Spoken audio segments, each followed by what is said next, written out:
बता दें कि बिहार में चिराग पासवान के चतुर चाल से बीजेपी सहित नीतीश कुमार के अलावा अगर देखा जाए तो तेजस्वी यादव और महागठबंधन भी बेचैन है, क्योंकि चिराग पासवान के चतुर चाल से सीट शेयरिंग के मामले पर और किसकी पहुंच कहां तक पहुंची, विधानसभा चुनाव को लेकर इस वक्त की बड़ी चर्चा सामने आ रही है। नमस्कार, मैं हूं संजीव और आप देख रहे हैं आप तक न्यूज। अगर आप हमारे चैनल पर नए हैं तो चैनल को जरूर सब्सक्राइब कर लें। बता दें, केंद्रीय मंत्री चिराग पासवान के चतुर चाल से सभी लोग हैरान हैं। हम अगर बात करें चतुर चाल की तो आप भी सोच रहे होंगे कि आखिर हम चिराग पासवान के चतुर चाल की चर्चा क्यों कर रहे हैं। आपको बता दें, चिराग पासवान ने अभी तक अपने पत्ते तो नहीं खोले हैं, लेकिन समय समय पर वो ये जरूर बता रहे हैं कि वो 243 सीटों पर पूरी तरीके से चुनाव लड़ने को तैयार है।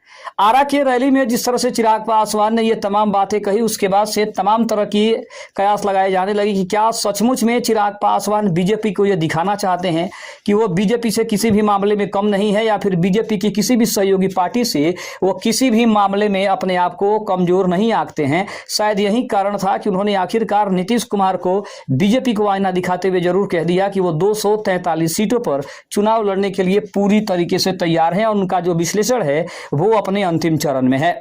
लेकिन आपको बता दें कि आखिर विधानसभा चुनाव में किसकी पहुंच कहां तक पहुंची, कौन कहां तक पहुंचा, किसकी सोच कहां तक गई है, इस पर चर्चा करना सबसे ज्यादा जरूरी है। बता दें कि बिहार में इस साल के अंत में होने वाले विधानसभा चुनावों के मद्देनजर भाजपा, जदयू, राजद, कांग्रेस के अलावा अन्य राष्ट्रीय स्थानीय दल गठबंधन की योजना पर विचार में जुटे हैं। सभी पार्टियां आपस में फॉर्मूला तय होने की बात कर रही है। हालांकि स्थितियां अभी तक साफ नजर नहीं आ रही है। बिहार में इस साल के अंत में चुनाव है। इससे पहले सभी दल और गठबंधन अपनी अपनी तैयारी में जुट गए हैं।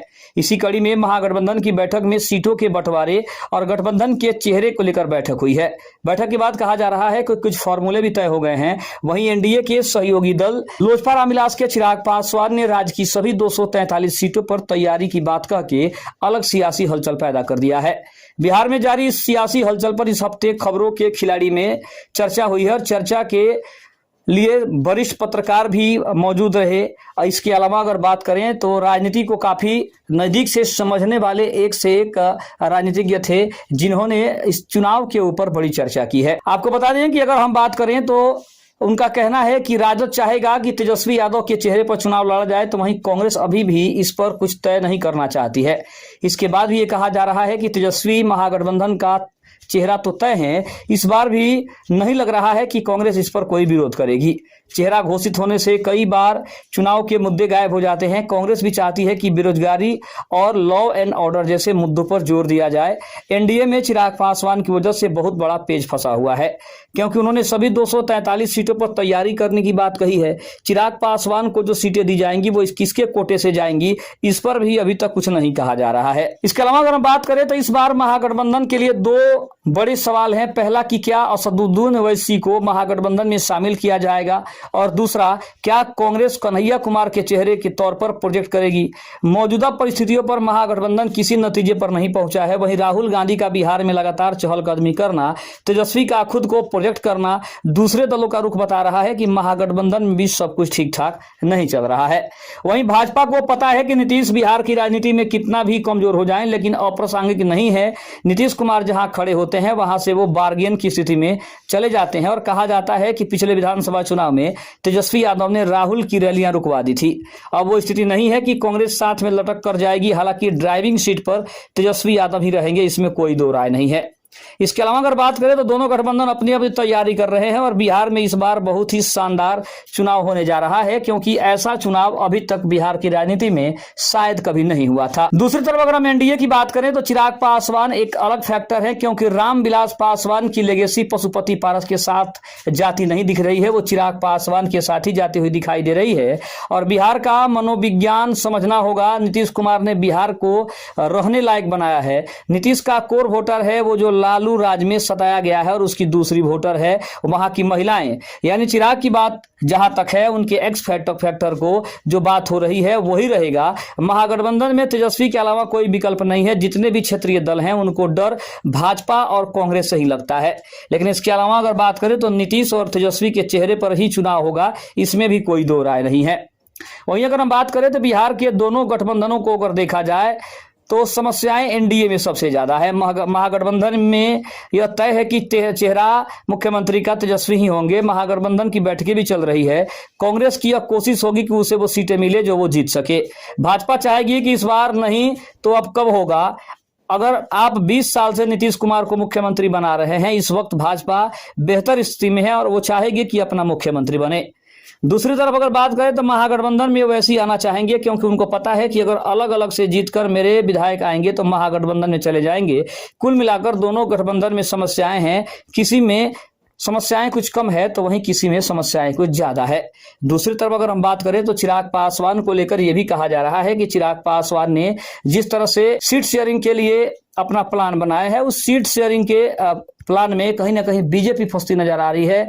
तो वहीं चिराग पासवान की वजह से नीतीश कुमार को बड़ा नुकसान होता दिखाई दे रहा है, क्योंकि 2020 में भी अगर देखा जाए तो चिराग पासवान की वजह से ही नीतीश कुमार की पार्टी मात्र 43 सीटें जीत पाई थी और तीसरे नंबर की पार्टी बनी थी। तो वहीं वह अब की बार 2025 के भी चुनाव में चिराग पासवान बड़ा फैक्टर हैं और कहीं ना कहीं वो नीतीश कुमार का नुकसान करवाएंगे, क्योंकि जिस तरह से चिराग पासवान के सीटों की डिमांड है, उस डिमांड को अगर पूरा बीजेपी करती है तो इसके लिए अपने कोटे से सीटों की संख्या कम करनी होगी। इसके अलावा अपने जो सहयोगी यानी नीतीश कुमार हैं उनके भी सीटों में कटौती करनी होगी, तभी जाकर चिराग पासवान के डिमांड को पूरा किया जा सकता है। दूसरी तरफ अगर हम बात करें तो जो भी राजनीतिक दल हैं उनका भी मानना है कि चिराग पासवान को इग्नोर करके बीजेपी आगे नहीं बढ़ सकती है, क्योंकि बीजेपी को चिराग पासवान की ताकत का अंदाजा है, क्योंकि उन्होंने अपने आप को 2024 के लोकसभा चुनाव में साबित किया है कि चिराग पासवान किस चिड़िया का नाम है। दूसरी तरफ अगर हम बात करें तो महागठबंधन में भी समस्याएं हैं, वहां भी समस्याएं कम नहीं है, क्योंकि तेजस्वी यादव अपने आप को मुख्यमंत्री के तौर पर खुद प्रोजेक्ट कर रहे हैं कि वो मुख्यमंत्री का चेहरा है। लेकिन अभी तक कांग्रेस ने यह पत्ता नहीं खोला है कि क्या महागठबंधन के सभी दल मिलकर यह तय किए हैं कि तेजस्वी यादव भी बिहार के मुख्यमंत्री का चेहरा होंगे।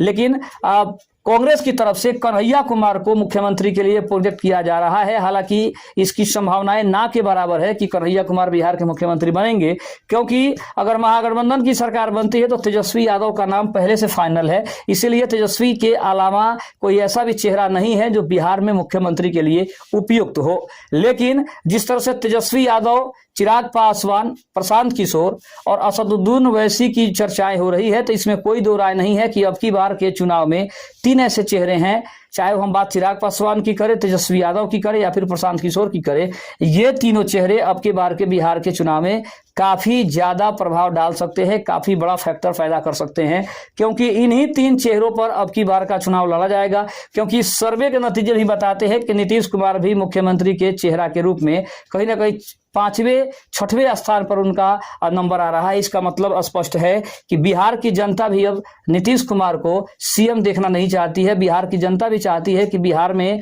राजनीति में बदलाव हो, सीएम की कुर्सी में बदलाव हो, राजनीतिक दलों में बदलाव हो। इसका मतलब स्पष्ट है कि अब की बार चिराग पासवान के लिए काफी बड़ा और सुनहरा मौका है, और इसी को देखते हुए चिराग पासवान की पार्टी ने पहले से कह दिया है कि वो 243 सीटों पर चुनाव लड़ेंगे। सीएम का चेहरा वो नीतीश कुमार के बजाय चिराग पासवान को प्रोजेक्ट करेंगे। दूसरी तरफ महागठबंधन की तरफ से तेजस्वी यादव ने अपने आप को मुख्यमंत्री का चेहरा घोषित कर दिया है। यानी कि देखा जाए तो नीतीश कुमार के अलावा अगर हम बात करें बिहार की राजनीति में तो चिराग पासवान, तेजस्वी यादव और जनसुराज के प्रशांत किशोर, यही 3 चेहरों के ऊपर अब की बार का चुनाव लड़ा जाएगा। और इसमें मुख्यमंत्री किसके सर सजता है ये तो आने वाला समय बताएगा, लेकिन अब की बार का जो मुकाबला है वो काफी कड़ा है और चिराग पासवान इस बात को अच्छे से जानते हैं। इसलिए उन्होंने केंद्र की राजनीति छोड़कर बिहार की राजनीति करने की बड़ी बात सबके बीच में कह दी है। रिपोर्ट आपको कैसे लगी कमेंट में जरूर लिखिएगा। चैनल पर नए हैं तो चैनल को जरूर सब्सक्राइब कर लीजिएगा। तब तक के लिए धन्यवाद। जय हिंद, जय भारत।